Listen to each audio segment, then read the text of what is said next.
gente. Ao vivo, pronto. Oi, gente, boa tarde.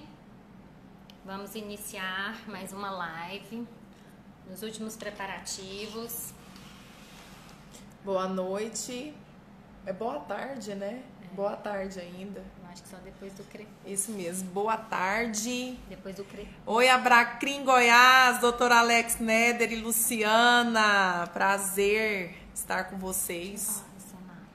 Eu tô aqui tentando cair a ficha, né? Se é bom dia, boa tarde, boa noite, mas decidimos que ficou no boa tarde. Boa tarde. Convida lá o Ailton Zuc, que ele já entrou. Meu professor. Doutor Ailton. Nosso convidado já está aqui conosco. Vamos aguardar e eu quero que vocês me falem se está tudo bem. Entrei, Aí, né?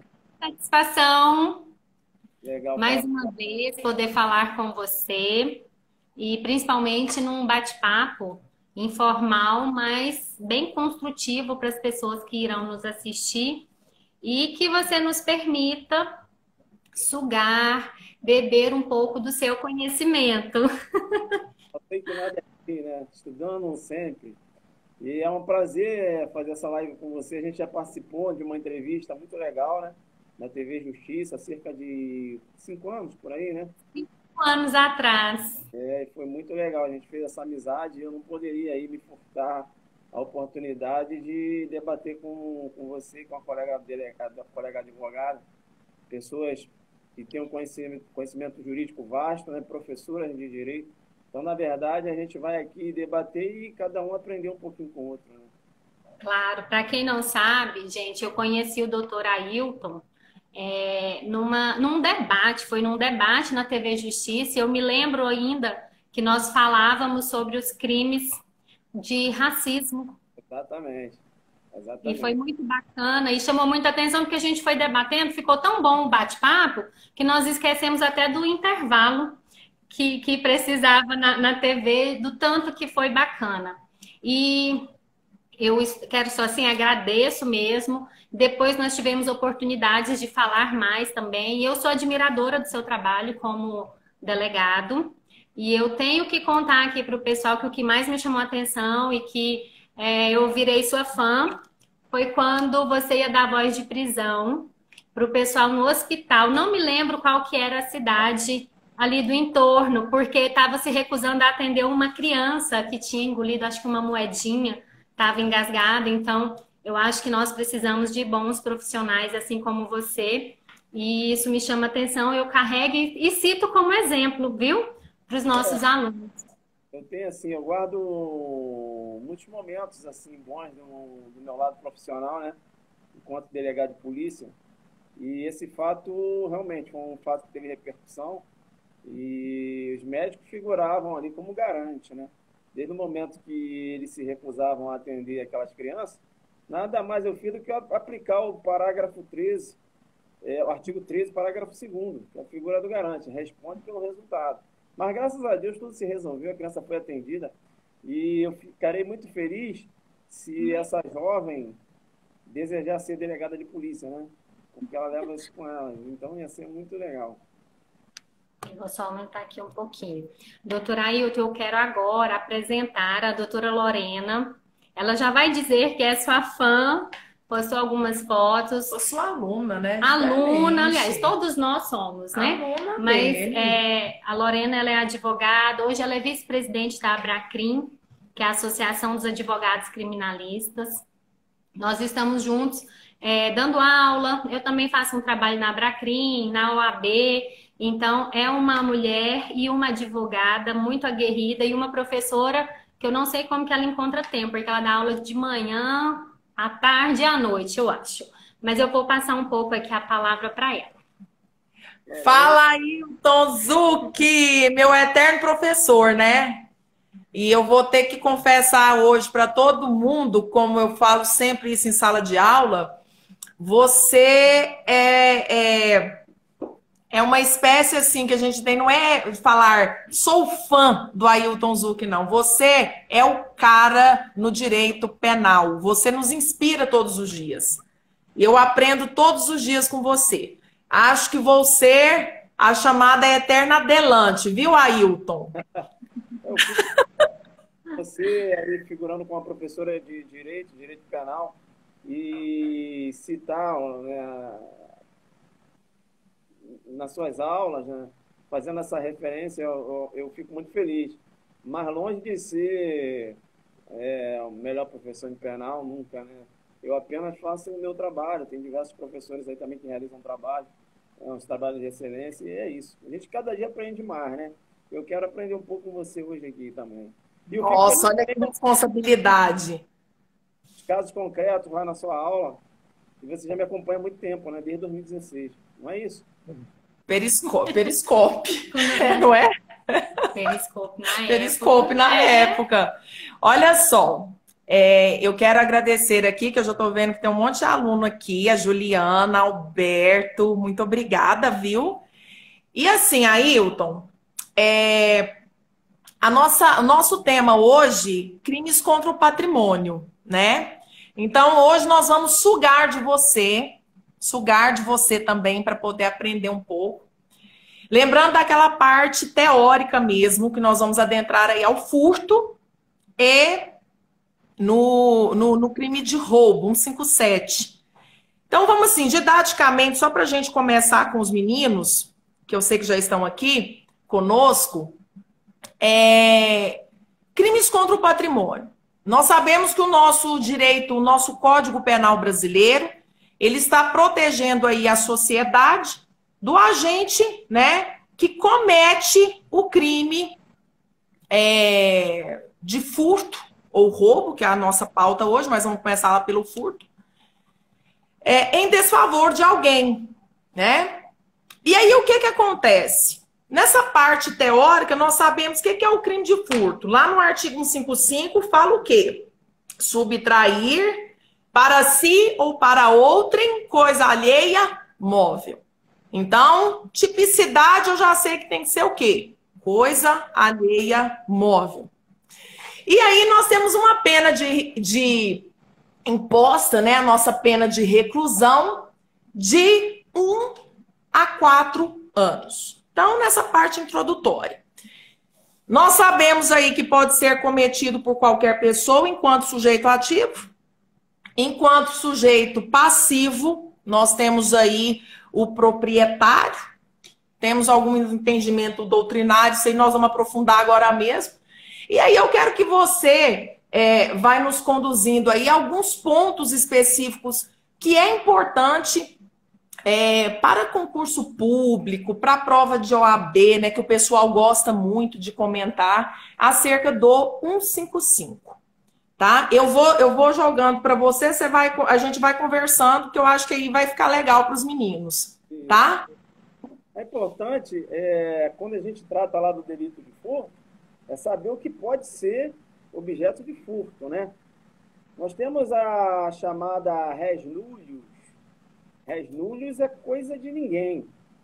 Então, uma coisa que não tem propriedade, muito embora a gente venha se apoderar dessa coisa, eu não posso considerar delito de furto, porque eu não tenho aí patrimônio tutelado, a chamada res nullius. Também não pode ser considerado objeto de furto a res derelicta, né? Res derelicta, que é a coisa abandonada, ou seja, aquela coisa tinha um proprietário e o proprietário abandonou a coisa. Então, se o agente se apodera daquela coisa, também não há que se falar em delito de furto. E nós temos também a chamada res desperdita, ou seja, coisa perdida. A coisa perdida, ela também não pode ser objeto de furto. Mas veja, a coisa perdida ainda tem um proprietário. A coisa só está perdida. O Tício, que acha o celular da Mévia, e a Mévia perdeu esse celular uns 2 dias atrás, ele acha esse celular. Será que tem delito de furto aí? Veja que delito de furto não tem.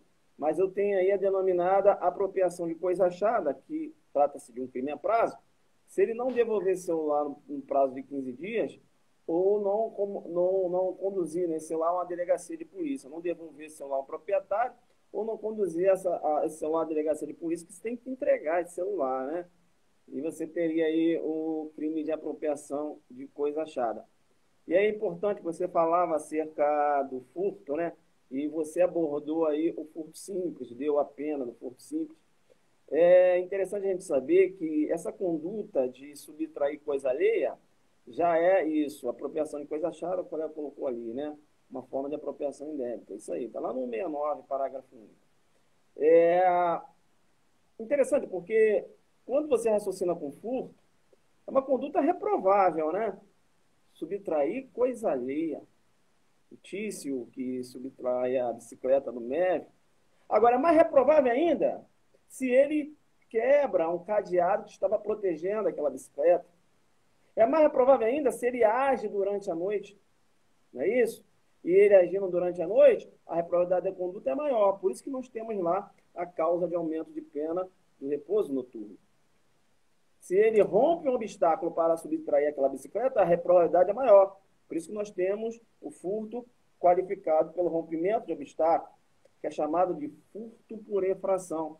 Se ele age em concurso de pessoas, a reprobabilidade é maior. Por isso que nós temos o furto qualificado pelo concurso de pessoas.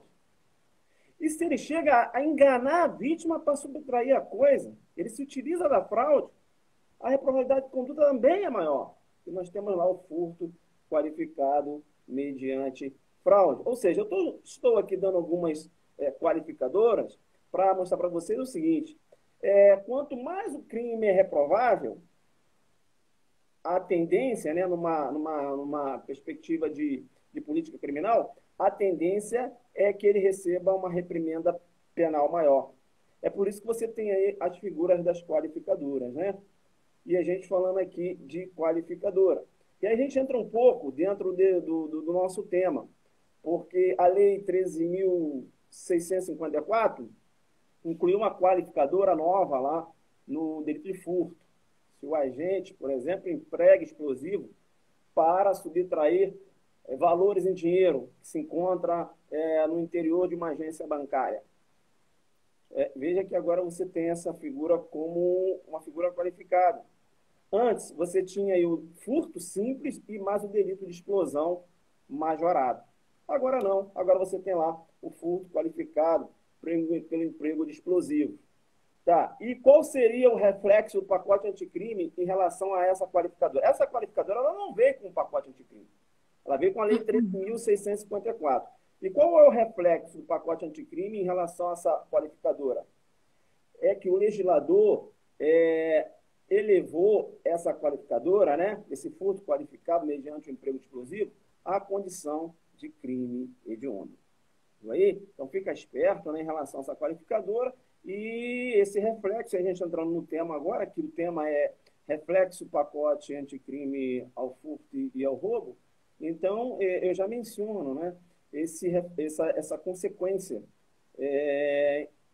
da aplicabilidade aí da lei anticrime, que elevou o furto qualificado pelo emprego explosivo à condição de crimes hediondos. E é muito interessante, porque veja que o legislador acabou papando uma mosca, né? E aí até ofendendo o princípio da proporcionalidade. Porque o roubo também vai ser... O roubo é majorado se o agente emprega explosivo para a prática desse delito. E aí, por que eu digo que ocorreu aí uma ofensa ao princípio da proporcionalidade? Porque, em relação ao roubo com emprego explosivo, o pacote anticrime não elevou a condição de crime hediondo. Então, eu tenho furto, que é uma conduta reprovável, mas eu tenho roubo, que é muito mais reprovável. E quando no emprego explosivo, no furto, está lá figurando como crime hediondo. Roubo com emprego de explosivo, você tem a majorante, mas não figura como crime hediondo. Interessante, porque o examinador vai cobrar isso na sua prova. Vai falar, olha, com o pacote anticrime, tanto o furto qualificado pelo emprego de explosivo como o roubo majorado pelo emprego de explosivo figuram como crimes hediondos. Errado. Porque o legislador papou a mosca, não incluiu o roubo com emprego de explosivo, né, lá no rol dos hediondos. É verdade. E, Ailton, o pessoal sempre comenta, inclusive está chegando aqui para a gente, tem um pouco a ver também com aquela questão do clamor social e da questão de punibilidade pelos crimes do novo cangaço, não foi isso? Quando se deu essa alteração legislativa em 2018, no furto, Você fala em relação à qualificadora? Não entendi. isso, ao emprego de explosivo. Ah, sim, sim, sim. É, porque você Sim. tem, né, essas associações criminosas que eram especializadas nesse tipo de conduta. Praticavam furto se utilizando aí de explosivo. Essa qualificadora veio dar uma reprimenda maior a esses tipos de conduta. Como, por exemplo, isso tudo decorre de política criminal. Como você teve, por exemplo, e aí para preservar a economia, a qualificadora que veio quando a gente subtrai animal de produção, que é o chamado abigeato. E é muito importante ter animal de produção. Isso faz muita confusão, porque as pessoas acham que furtar gato e cachorro configura abigeato. Não. Gato e cachorro não é animal de produção. Você vai ter furto, pode ser um furto qualificado, em decorrência de uma outra qualificadora, mas não será lá a qualificadora prevista no artigo 155, parágrafo 6º, que menciona lá animal de produção. E essa qualificadora decorreu do legislador ter a intenção de proteger a economia. Porque, se você for observar, ainda mais aí em Goiás, o índice de furto de gados, não é isso? Suínos, bovinos, é muito significativo e traz um prejuízo para a economia. Então, a conduta está muito reprovável. Foi por isso que foi elevada à categoria de furto qualificado. Isso. Pode ir. Aqui é um bate-bola, para lá e para cá. Então, a gente está colocando ali, ó, e se for um cachorro de reprodução de canil? Olha, eu vou falar uma coisa para você. Alguns autores citam isso, eu discordo. Eu discordo porque quando ele fala animal de produção, a política criminal, se você for ver a razão, né, da existência dessa qualificadora, foi no sentido de proteger a pecuária. Não foi nada ligado a cachorro, que é cachorro de produção de canil. Não, isso aí é um raciocínio que foge do espírito da lei. Numa interpretação teleológica, você chega à conclusão, né, fazendo uma análise, inclusive, no projeto de lei, você chega à conclusão que está ligado à pecuária. O projeto de lei não cita em nenhum momento a questão lá do cachorro, que é de reprodução, de carne. Não. É suínos e bovinos. Aqueles furtos que ocorrem nas fazendas, dão um grande prejuízo à economia brasileira. Entenderam? Então, não pode se dar uma interpretação ampliativa a isso, né? Algumas pessoas colocam, ainda mais nessas apostilas, nesses materiais, nesses PDF que algumas pessoas fazem, sem ter conhecimento de doutrina, sem estudar a interpretação de lei. Então, tem que ter muito cuidado com isso aí. Na minha concepção, cachorro de reprodução de canil não está lá, não. Ailton, e nós temos aqui até uma pergunta, e é bem interessante mesmo, sobre alguns furtos que é cometidos por pessoas que têm a detenção da coisa. Aqueles, né, bem doméstico mesmo, e hoje nominado como famulato. Você concorda? Também é até às vezes uma opinião como jurista. E você concorda com isso também, com esse crime de furto? Até porque a gente fala algumas palavras, né, bem diferentes e as pessoas até se assustam, né? Falam, mas o que é isso? Eu nunca ouvi. Mas sim, você poderia falar sobre esse crime de famulato? Então, o que eu tinha mencionado antes, né, que o furto é uma conduta reprovável. O agente que subtrai coisa alheia. Veja, ele acaba dilapidando o patrimônio de outrem. E aí eu tenho lá as qualificadoras, porque é o agente que pratica essa conduta, mas para praticar essa conduta, ele rompe obstáculo, ele se utiliza de uma fraude e ele pode também abusar da confiança da pessoa, né, que depositou essa confiança nesse agente. Então, é uma conduta também reprovável. Por isso que entrou lá na categoria de furto qualificado. É o chamado famulato. Agora, tem que ter muita atenção, porque o famulato é o furto praticado com abuso de confiança. O empregado um exemplo, né, que vocês verificam na doutrina, é aquele empregado que acaba furtando algo do patrão. O simples fato de ser o empregado que furta algo do empregador não configura formulato, não. A questão tem que ser cristalina, no sentido de que ele lançou mão daquela confiança depositada, para que se configure peculato. E é importante a gente mencionar que quando você tem a figura do peculato, não vai ser possível o privilégio. Vocês sabem que há possibilidade da redução da pena se for de pequeno valor a coisa e o agente é primário. Então, será que eu posso ter um furto e ao mesmo tempo é privilegiado e qualificado? Sim, eu posso ter. Agora, desde que a qualificadora seja de ordem objetiva, não pode ser de ordem subjetiva. E para a doutrina, esse furto com abuso de confiança seria de ordem subjetiva.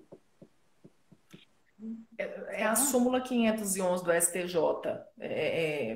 Não é isso, o professor? A possibilidade de privilegiado figurar como qualificado ao mesmo tempo. Isso, a citação que ele fez é da súmula. Pode continuar. Eu queria agora já transportar essa conversa para o nosso crime de roubo. E antes, assim, uma coisa bem popular mesmo, Ailton, e que eu escuto todos os dias na TV, eu falo isso em sala de aula, que a imprensa, ela não nos torna, assim, aquelas coisas que você põe assim, ver só o que ela fala. Então, nós temos que ouvir as notícias e nós mesmos fazer esse juízo de valor. E um deles é justamente quando a notícia é de algum crime e eles explicam o crime. Acho que há 2 ou 3 dias eu ouvi aqui a repórter falando assim, gente, para quem não sabe, latrocínio é o crime de roubo seguido de morte. Então as pessoas já têm isso. Então nós, como juristas, os nossos acadêmicos, os nossos concurseiros, né, todos aqui de plantão, a gente tem que saber que não é essa a resposta e que o crime de latrocínio não é o roubo seguido de morte. Você fala um pouquinho pra gente? Veja, roubo seguido de morte. O que o aluno pensa, né? Então eu tenho que ter o roubo e a morte posterior. E se não tiver a morte? Então quer dizer, se eu tenho a morte antecedente e a subtração posterior, não tem um latrocínio? Então, veja, latrocínio pode ser um roubo seguido de morte, ou eu posso ter a morte seguida da subtração. Deu para entender? E se a vítima, com a graça de Deus, não morre? Se o Tício abordou a Mévia, realizou disparo de arma de fogo para matar a Mévia e subtrair o veículo, olha aí, eu tenho morte anterior e subtração posterior. Eu tenho latrocínio. Então, contrário, por isso... subtraiu a coisa, realizou o disparo de arma de fogo e matou a Mévia, que é o que as pessoas aí teria, né, um roubo seguido de morte, eu tenho um latrocínio também. E a outra informação importante, latrocínio não é um crime pré-terdoloso. Latrocínio é um crime qualificado pelo resultado. E isso leva a qual conclusão? Essa morte, ela pode ser dolosa ou culposa. O Tício abordou a Mévia, sim. E na hora que ele foi mexer na arma dele, ele está abordando, ele não quer matá-la. Ele foi mexer na arma, a arma realizou um disparo acidental. Então eu tenho uma abordagem dolosa e tenho um disparo acidental que provocou a morte da vítima. Eu vou ter latrocínio? Ainda assim, eu vou ter latrocínio, porque a morte não necessariamente precisa ser uma morte dolosa, posso ter uma morte culposa. Deu para entender? Então tem esse viés, né? E você tem a súmula 610 do STF, porque quando você tem um contexto de latrocínio, muito embora a coisa não seja subtraída, mas você tem a morte, eu tenho o latrocínio consumado. Lembrando sempre que, muito embora o latrocínio, né, eu tenha aí um homicídio nesse contexto, latrocínio não é um crime contra a vida, é um crime contra o patrimônio. Então é juiz singular que vai processar e julgar. Eu tenho que ficar muito esperto em relação a isso. Eu posso ter também, em sede de latrocínio, e é muito interessante esse exemplo, um erro na execução, né? Porque o que o aluno sabe? O aluno sabe que no latrocínio sempre figura como vítima a proprietária do bem. Vamos supor agora que o Tício agindo em concurso de pessoas com o MEV. E abordaram lá a Maria. E a Maria, ela não quer perder o bem dela, né? Então ela está resistindo àquela ação. Aí o Tício fala o seguinte: ô Mévio, segura a Maria aí. Segura a Maria para facilitar a subtração. Ele tenta segurar, não consegue. Ah, vou dar um tiro na Maria, vou matá-la para a gente levá-la nesse veículo. E ele realiza o disparo de arma de fogo, erra na execução e atinge o comparsa dele. Será que eu ainda teria latrocínio? Eu teria latrocínio porque eu tenho um erro na execução. As qualidades da Maria irão passar para o comparsa dele que foi atingido. Entenderam, não?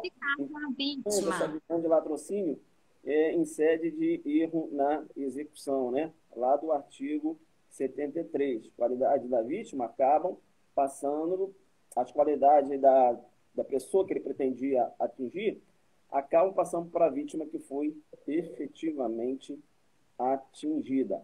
E outro ponto importante, foi bom você levantar essa questão.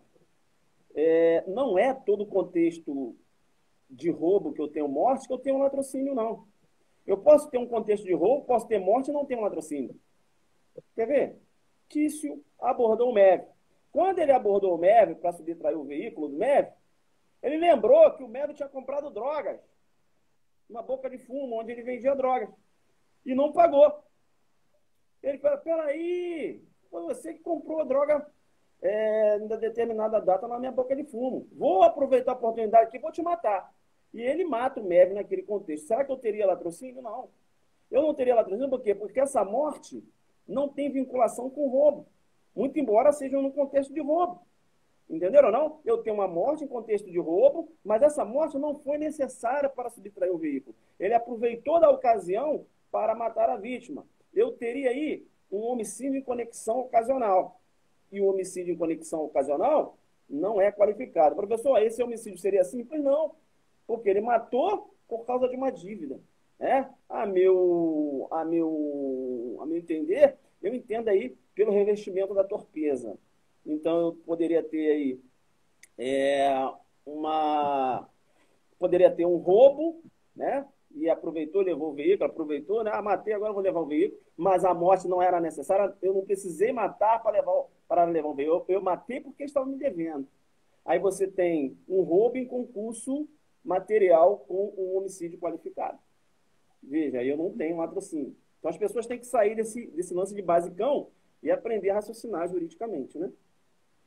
E a outra pergunta, assim, que eu gosto muito de lembrar de algumas questões populares, para que os nossos juristas e que estão iniciando também né, na academia de direito e querem até escrever livros e tudo, não caiam e não cometam esses erros do dia a dia, de ouvir e não se questionar.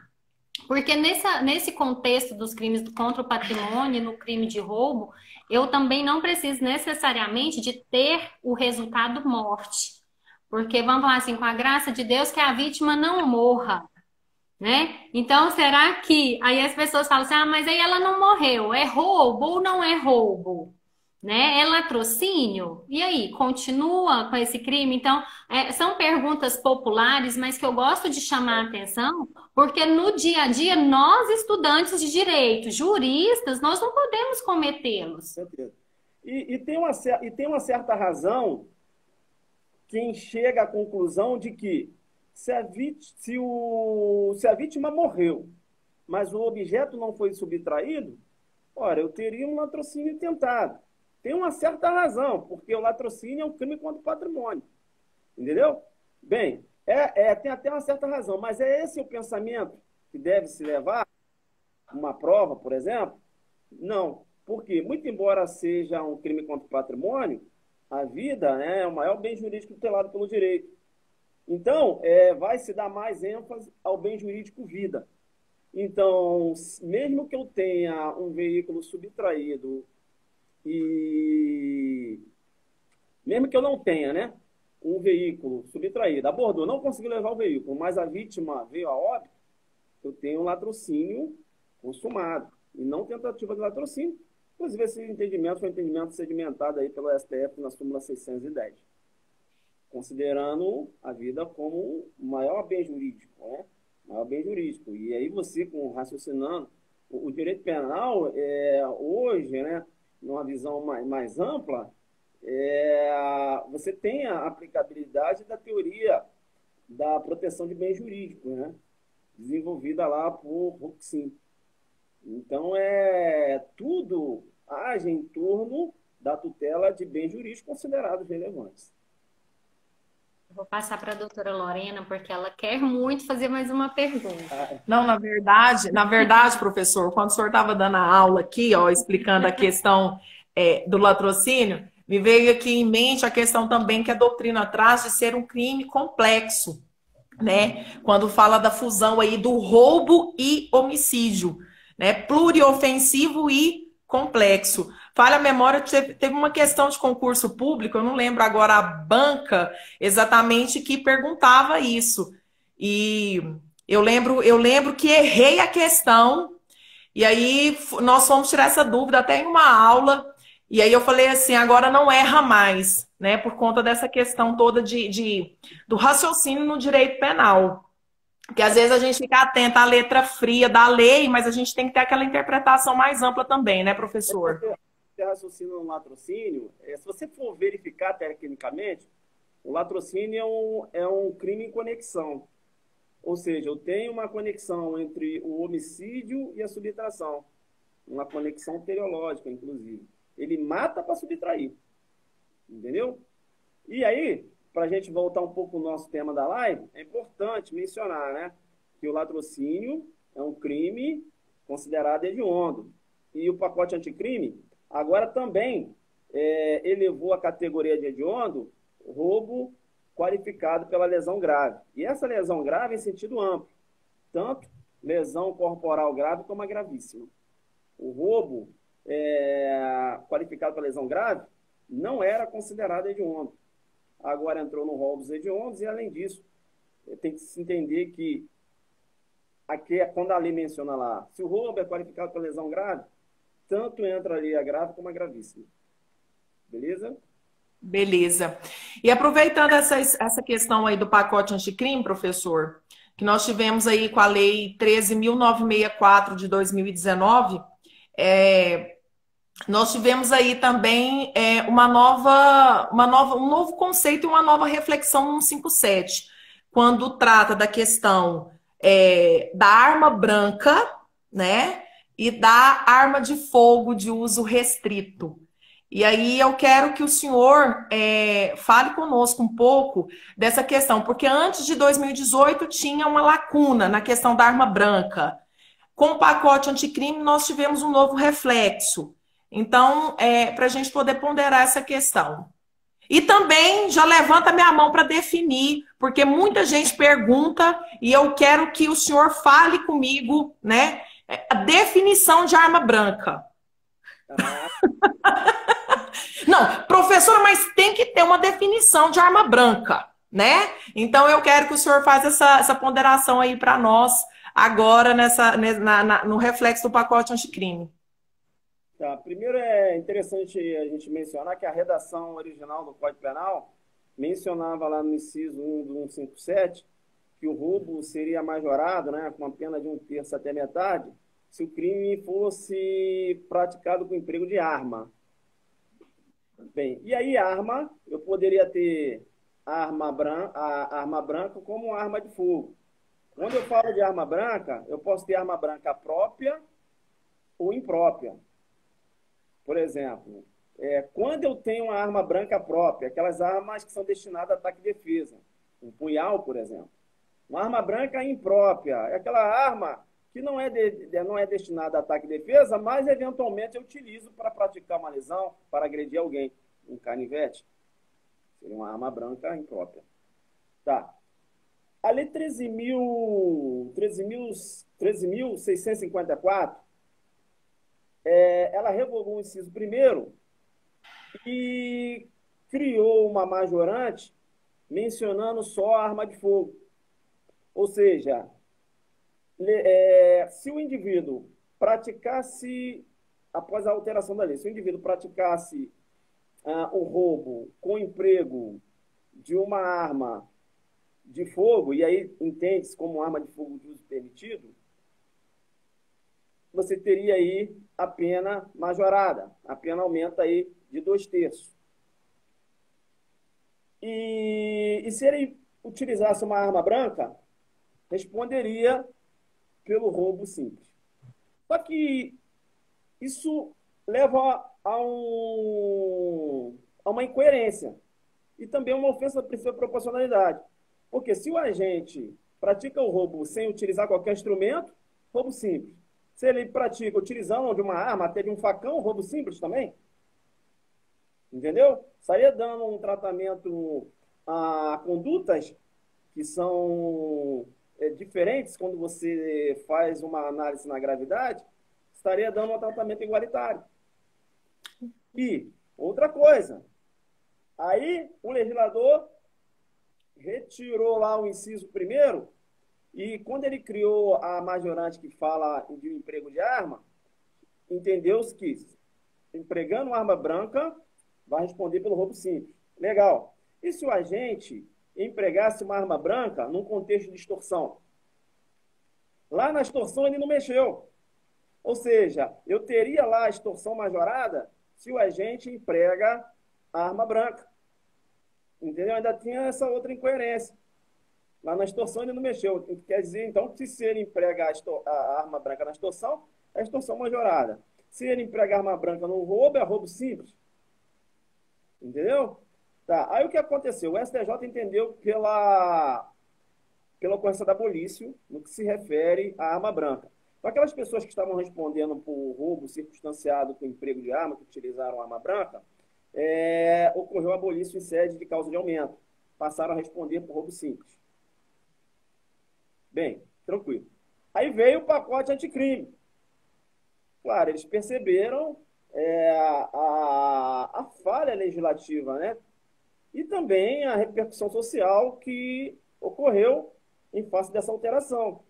E o pacote anticrime, o que ele fez? Retornou a arma branca como majorante.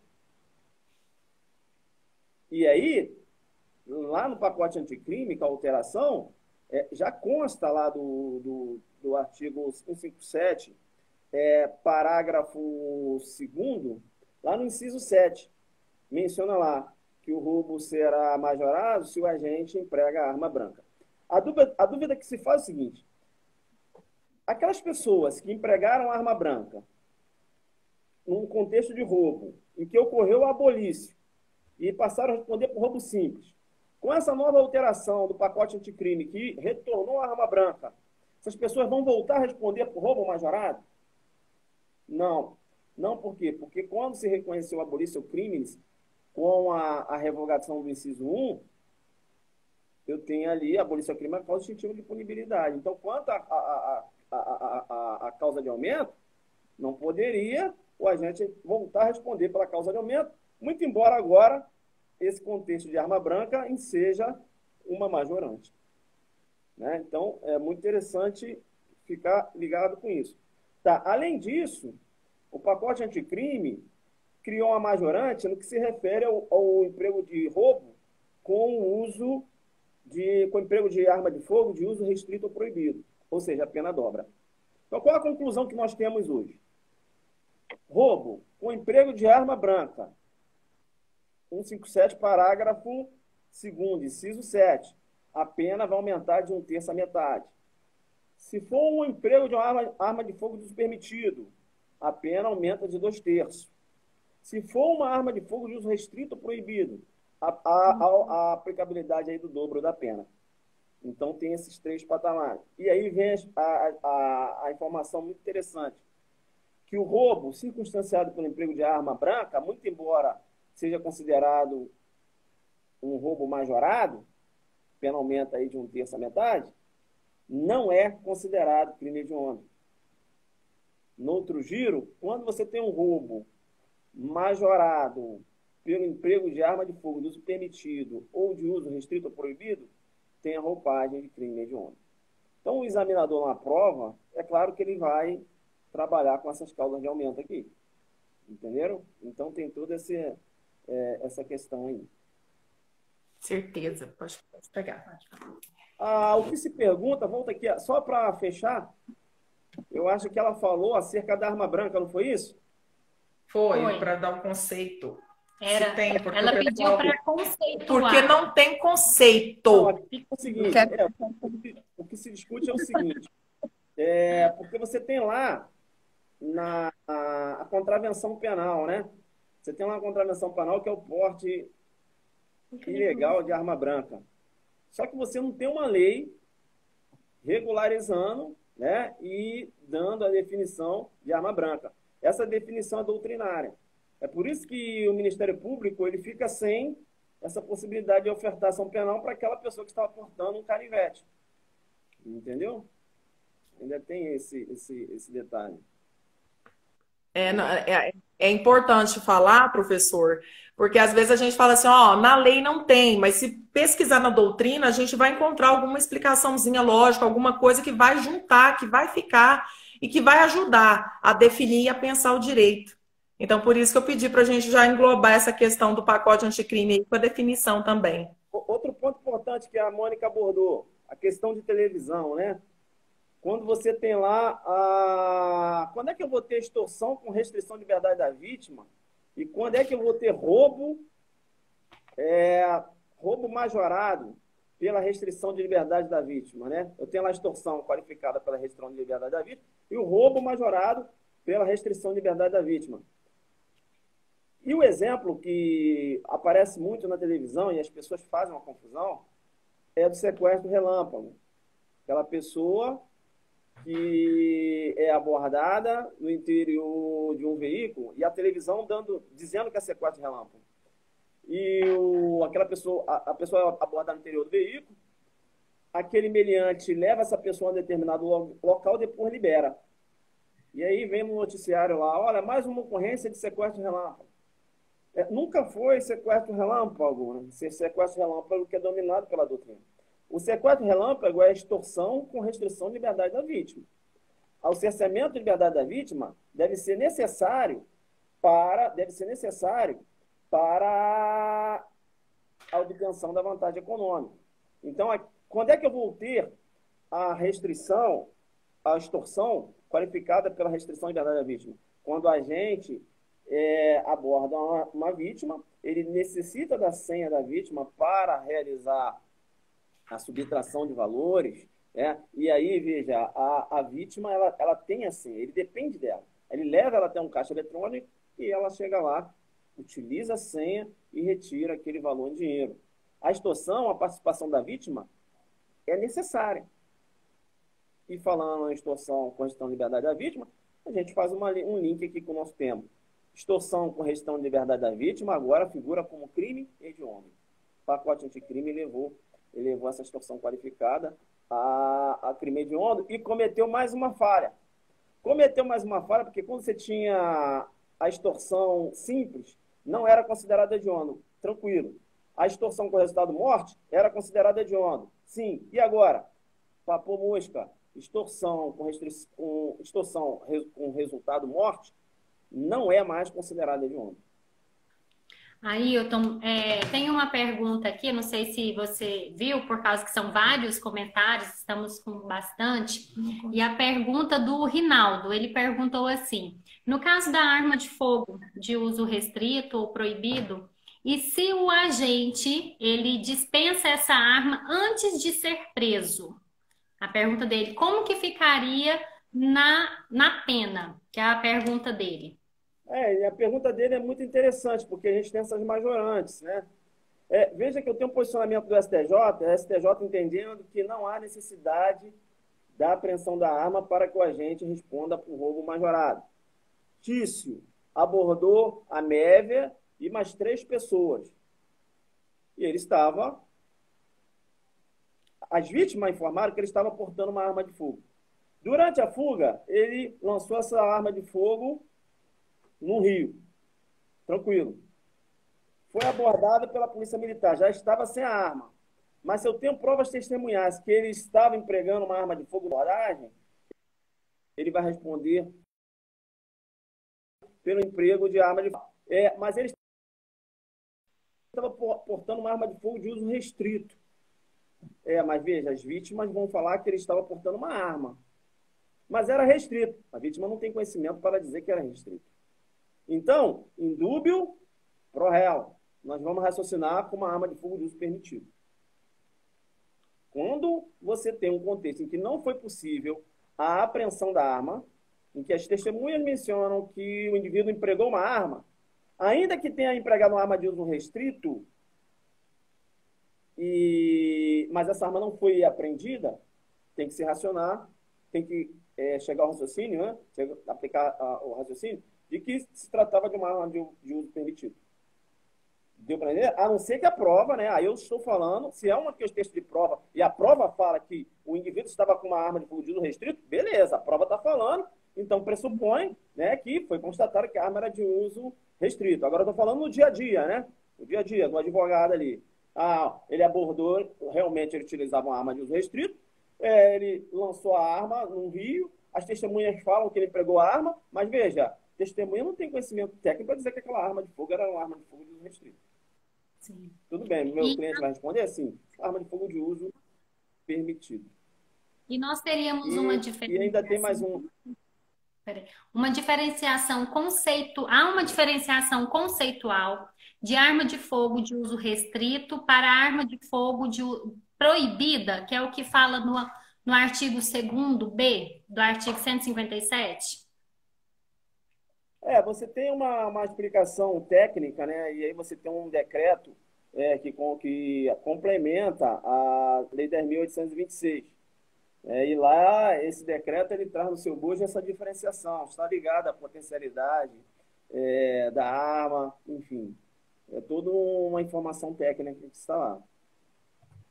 E que é difícil, né? Como você acabou de mencionar, geralmente a vítima do roubo somos nós, cidadãos comuns, e que, no caso, a palavra da vítima ali seria complicado de ter essa diferenciação técnica, esse conhecimento técnico, para que a gente pudesse realmente ter a certeza de que arma é aquela, se é de uso restrito, permitido, se é proibido ou não. Então, teria que algo assim bem peculiar, né, que foi colocado junto com esse pacote anticrime. Essa questão da necessidade de apreensão da arma ou não, esse posicionamento do STJ, né? Entendendo que não há necessidade de apreensão. Mas o STJ menciona, se essa arma for apreendida, ela tem que ser periciada. E aí, é bom, já para fechar a questão, mencionar que o emprego de uma arma absolutamente inapta para realizar disparos, ou o emprego de uma arma de brinquedo, também chamado de arma finta, o agente vai responder por roubo simples. A arma absolutamente inapta para realizar disparo se equipara a uma arma de brinquedo. Importante, então, a gente até ressaltar isso. E outro detalhe que eu chamo a atenção é que esse julgado do STJ, ele acaba ensejando uma situação muito curiosa. Porque o STJ, quando ele menciona que não há necessidade de apreensão da arma, e basta aí o depoimento testemunhal, se o Tício empregou uma arma de brinquedo e muito similar a uma arma de fogo, as vítimas vão falar que ele estava com uma arma de fogo. Ele que se vire, ele que lute para encontrar essa arma de brinquedo que ele empregou. Porque você vai ter uma situação excepcional do agente respondendo por roubo majorado com emprego de arma quando utilizou uma arma de brinquedo. Só que as testemunhas falaram que era arma. Ele que lute. Agora ele vai ter que provar que se tratava de uma arma de brinquedo. Agora ele vai ter que mergulhar no rio e achar a arma. Senão vai segurar um roubo circunstanciado aí. Eu me enquadro aí, porque eu não sei a diferença de uma arma de brinquedo, simulacro de arma de fogo, não sei nada. Então vai ser tudo arma de uso ainda restrito para a pena ficar pior ainda. Com certeza. Eu acho que o aluno tinha colocado ali. Outro entendimento interessante no que se refere a esse emprego da arma no contexto de roubo, porque eu posso ter contextos diferentes, né? E apresenta muito na prova isso. Ele coloca lá que Tício, segunda-feira, com o emprego de uma arma de fogo de uso permitido, mediante grave ameaça, subtraiu o veículo da Mévia. Uma semana depois, Tício foi abordado portando aquela arma. E aí? ele vai responder por roubo circunstanciado por emprego de arma de fogo e o porte posterior. Essa questão da prova menciona 2 contextos fáticos, ele vai responder por 2 crimes. Roubo circunstanciado por emprego de arma de fogo e porte ilegal de arma de fogo. O mesmo raciocínio você faz se o porte é anterior. A questão fala lá, Quitício adquiriu uma arma de fogo em janeiro. Em dezembro, com a arma que adquiriu em janeiro, abordou o MEV e subtraiu o veículo. Vai responder por 2 crimes. Porte ilegal de arma de fogo e roubo majorado pelo emprego de arma de fogo. Então, é muito interessante essa questão de 2 contextos, né?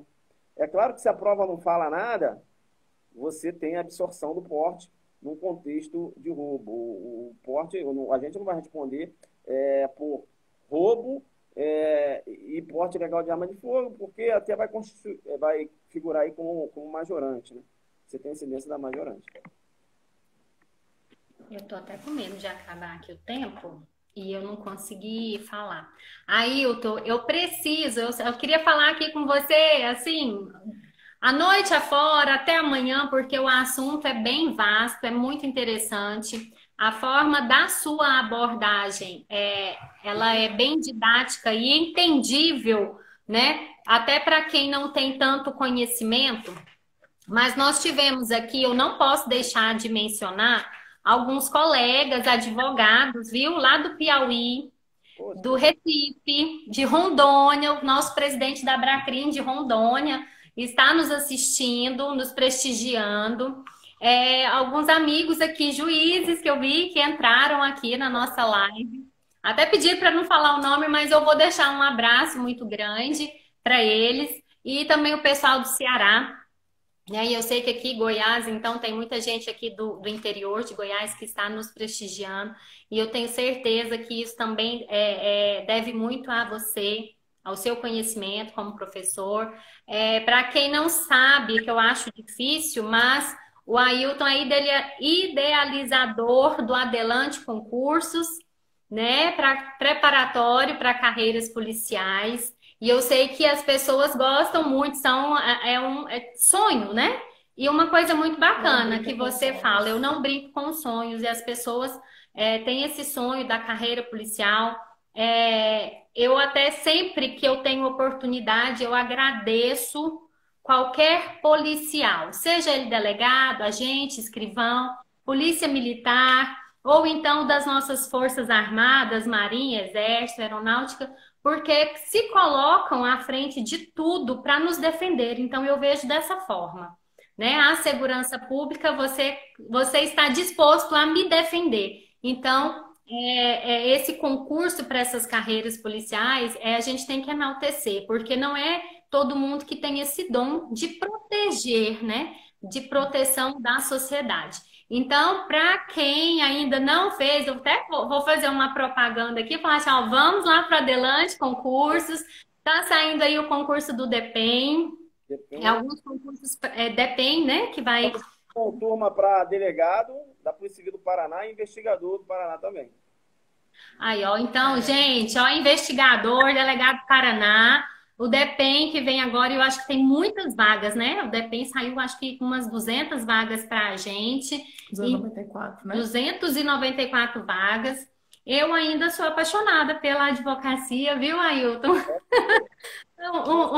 Você tem essa visão, porque não há, né? A gente não tem entrave entre advogado e delegado de polícia. As pessoas, às vezes, têm essa visão, né? Os advogados não gostam de delegado, que é o primeiro contato, né? Eu acho que tudo há a respeitabilidade. Você está ali como profissional do direito. A questão é que você está representando o Estado. E a pessoa está representando o cliente dele. Então, o contraditório, depende do cliente, né? O tratamento com respeito às prerrogativas do advogado, tem que ser sempre o delegado de polícia, ele tem que se atentar para isso. E eu fico feliz assim de ver advogados, né, com essa ótica em relação aos profissionais de segurança pública. Eu acho que é por aí, eu acho que a gente tem que unir força, não é isso? Eu sempre falo isso, eu tenho colegas que são juízes, colegas que são promotores de justiça, e a gente sempre conversa isso. Acho que não há essa cintragem entre promotor, delegado e advogado. Eu não penso dessa forma. É claro que eu estou vendo a colega colocando aí, a gente não pode generalizar. Eu já sempre vou à delegacia e sou maltratado, o advogado fala, sou maltratado pelo delegado de polícia. Veja, um ou outro, como você também tem advogados que chegam lá na delegacia de polícia, o cara nem te dá bom dia, já começa a falar de prerrogativa, fala que vai ligar para a comissão, que não sei o quê, entendeu? Quando, na verdade, ele teve um tratamento honrado, um tratamento digno da profissão que ele exerce. Então, é por aí. Eu tenho que dizer, professor, que eu me sinto extremamente honrada de estar fazendo essa live, porque sempre me inspirei, sempre estudei, né, com o senhor, que sempre nos ajudou e nos ajuda as teses defensivas dos nossos clientes. Porque a partir do momento, é verdade, a partir do momento que levanta aquele questionamento na aula, a gente para e pensa assim, pera lá, tem uma brecha legal aqui, ó. E eu te agradeço por isso, viu? Te agradeço muito. Eu tenho o maior orgulho de dizer que fui e que sou sua aluna. Bacana. Muito orgulho. Aí eu tenho só uma brincadeirinha, tá? Às vezes nós, advogados, falamos assim, depende do cliente para você ser tratado bem na delegacia, né? Porque de repente é um que tem uma ficha extensa, né? Várias laudas, assim. Então, é só uma brincadeira mesmo. Eu acho que o respeito é de ambas as partes, né? E alguns policiais militares, meus amigos, eu tenho muito aluno que é policial militar, e eles falam assim: vocês chegam lá primeiro que o bandido. Eu falei, não, mas eu não sei se ele é bandido ainda, né? Porque ele não foi condenado. Aí a gente vai tentando balancear, mas assim, é só uma brincadeira, e eu sei que a linha de frente não é fácil. Não, não é não. É dura, né? É dura. E aqui eu deixo aí o parabéns aos colegas que ainda estão no front. Eu já aposentei, mas é aquele negócio, a gente sempre fica pensando nos colegas que estão no front aí. Então tá bom. É um prazer então participar aí com vocês. A gente bateu um papo legal aqui. Só para não deixar passar, eu cheguei a falar, né? Lá com esse roubo com restrição de liberdade de Davi, também foi elevada a categoria de hediondo, hein? Anota aí, faz a sua anotação aí, o aluno, não é isso? Isso. Ailton, não vai embora agora não, que falta 2 minutos. Nós vamos ficar aqui, vamos usar esses 2 minutos, viu? Eu sei que você está com pressa aí, que eu quero é falar. Não, eu acho bacana, ó, tem um pessoal, recentemente, não, no final do ano passado, eu fui convidada para dar uma aula num curso em Ilhéus para carreiras militares, viu? Então, assim, é um pessoal que está, assim, muito na expectativa de passar no concurso. Muitos queriam até, assim, um pouco mais novos para ingressar acho que é nas Agulhas Negras, no Rio de Janeiro, né? Já bem, e na AMAN, bem no início mesmo. Então, eu quero mandar um abraço para o pessoal lá do curso de Ilhéus, tá? A qual eu fui convidada e foram, assim, muito bacanas comigo. Aí o pessoal tá pedindo para gravar a live, deixar aqui no Story, deixar no IGTV. Olha só, tudo por culpa sua, Ailton. Vamos fechar aqui falando sobre o seguinte, já que a gente está falando de roubo circunstanciado, vamos colocar aqui um exemplo, né? O Tício agora ele aborda a Mévia e emprega uma arma de fogo. A arma ela é apta para realizar disparos, mas essa arma ela está sem munição. Será que uma arma desmuniciada ela é idônea para ensejar a majorante no roubo, seja uma arma de fogo de uso permitido ou restrito? É a pergunta que se faz.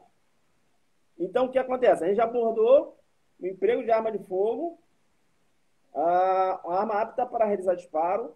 Nós abordamos o emprego de arma branca. E agora, estamos falando de arma de fogo, mas essa arma não tem munição. É a pergunta que se faz. Veja, aqui nós temos duas correntes doutrinárias, duas correntes. Bem, para o STJ, se essa arma é uma arma desmuniciada, não enseja a majorante. O agente vai